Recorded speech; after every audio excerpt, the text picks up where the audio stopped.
আসসালামু আলাইকুম সবাইকে ওয়েলকাম জানাচ্ছি যুবরাজ খান আবির। আশা করি সবাই বেশ ভালো আছেন। ব্রাজিল কোচ নিয়ে নাটক চলতেছে, অনেক অনেক নাটক চলতেছে। আমরা দেখছি যে আপনার জর্জ জেসুসকে নাকি আল হিলাল ছাড়বে না ক্লাব বিশ্বকাপের আগ পর্যন্ত। অপরদিকে কার্লো আনচেলত্তিরও অনেকগুলো নাটক দেখতে পারতেছি, রিয়াল মাদ্রিদও ছাড়বে কিনা একটা ধোঁয়াশার ভিতরে আছে। তো গতকালকে আপনার রোনালদো নাজারিওর একটা ইন্টারভিউ দেখলাম এবং সেখানে সে অনেকগুলো বিষয় তুলে ধরছে। কারণ তার কিন্তু ব্রাজিল সিবিএফ এর প্রেসিডেন্ট হওয়ার কথা ছিল, বাট সে সেখান থেকে সরে আসছে কারণ ব্রাজিলের এই যে রাজনীতি, সেলফিশ রাজনীতি, এটা তার পছন্দ হয় না এবং এই দুর্নীতি করাপশন তার ভালো লাগে নাই, যার কারণে সে কিন্তু ছুটে চলে আসছে ওখান থেকে। এবং সে চিন্তা করছে না, আমি যেটা ভালো চিন্তা করছিলাম আসলে সে জায়গাটা নোংরা এবং সে জায়গাটা খুবই বিশ্রী। বাট তারপরেও সে ইন্টারভিউতে কিছু কথা বলছে, যে ব্রাজিলের কোচ নিয়ে কথা বলছে এবং তার প্ল্যানে কোন কোন কোচ ছিল বা আছে, বা কাদের উপরে ফিউচারে ব্রাজিলের কোচিং প্যানেলটাকে আসলে নির্ভর করতে দেওয়া উচিত বলে মনে হয়। সে সেই কথাগুলো কিন্তু গতকালকে তুলে ধরছে। তার দায়িত্বে যদি আসলে সিবিএফ থাকতো বা ব্রাজিল ফুটবল থাকতো, তাহলে তার ফার্স্ট চয়েস হতে হচ্ছে 1 number coach Pep Guardiola. Pep Guardiola আপনারা সবাই জানেন, সে হচ্ছে ইংলিশ প্রিমিয়ার লিগ ম্যানচেস্টার সিটির কোচ এবং গার্দিওলাকে রোনালদো কিন্তু খুব চমৎকার লেভেলের পছন্দ করে।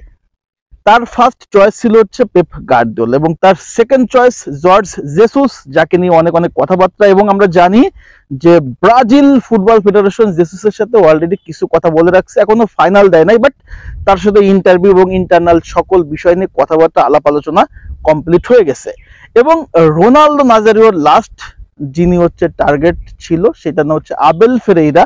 আপনারা সবাই জানেন পালমেইরাসের কোচ, পর্তুগিজ এই কোচ, দারুণ, এক কথায় অসাধারণ। আপনারা সবাই জানেন ইয়াং বয়সে সে যেভাবে পালমেরাসকে লিড করতেছে, রিয়েলি দুর্দান্ত। এবং এই পালমেরাস থেকে কিন্তু এনরিক ফিলিপের মতো আসলে ফুটবলাররা উঠে আসতেছে এবং এখনো কিন্তু অনেক ফুটবলারই পালমেইরাসে আছে। সো পালমেরাস এক কথায় দুর্দান্ত একটা ক্লাব এবং সেই ক্লাবের coach Abel Ferreira. So Ronaldo নাজারিওর টার্গেট 3টা কোচ এবং সে আরো বলছে যদি এই 3টা কোচের যে কোনো একটাকেও যদি আমরা না পাই বা অ্যাভেলেবেল না থাকে, তাহলে তার 4 নম্বর কোচের টার্গেটটাও সে কিন্তু ক্লিয়ার করছে, সেটা হচ্ছে রেনাতো গাউচো। আপনারা সবাই জানেন যে ব্রাজিলের এই ফুটবলারটা ব্রাজিলের ডোমেস্টিক যতগুলো ক্লাব আছে ম্যাক্সিমাম ক্লাবে, ফ্লুমিনেন্স, পালমেইরাস, বাহিয়া, তারপরে হচ্ছে আতলেটিকো মিনেইরো সহ আরো অনেকগুলো ক্লাবের কিন্তু সে কোচিং করাইছে এবং তার কিন্তু সে কোচিং এক্সপিরিয়েন্সটা আছে।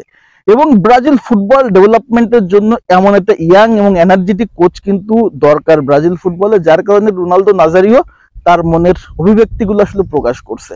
সো আদৌ কি এই যে কোচগুলো নিয়ে কথাবার্তা বলছে রোনালদো নাজারিও, এদের থেকে ব্রাজিলের কেউ কোচ হবে নাকি অন্য কোনো কেউ কোচ হবে? কারণ ব্রাজিলের নেক্সট ম্যাচ জুন মাসে, তার আগে কিন্তু কোচ সিলেকশন করে ফেলতে হবে এবং কোচেরও কিন্তু প্ল্যান থাকবে যে কিভাবে টিমটা গঠন হবে, কিভাবে ব্রাজিলের ফুটবল আগাবে 2026 সালের ফুটবলটা ওয়ার্ক করবে বিশ্বকাপে। তো দেখা যাক কি হয়। তবে রোনালদো নাজারিওর এই যে চয়েস গুলোতে আসলে আপনি কাকে চয়েস করতেছেন অবশ্যই কিন্তু কমেন্টস করে জানাবেন এবং রোনালদো নাজারিওর চয়েস গুলো আদৌ রাইট ট্র্যাকে ছিল কিনা সেটা কিন্তু কমেন্টস করতে ভুল করবেন না। তো সবাইকে সবাইকে আবার ধন্যবাদ জানাচ্ছি। সবাই ভালো থাকেন, সুস্থ থাকেন, আল্লাহ হাফেজ, আসসালামু আলাইকুম।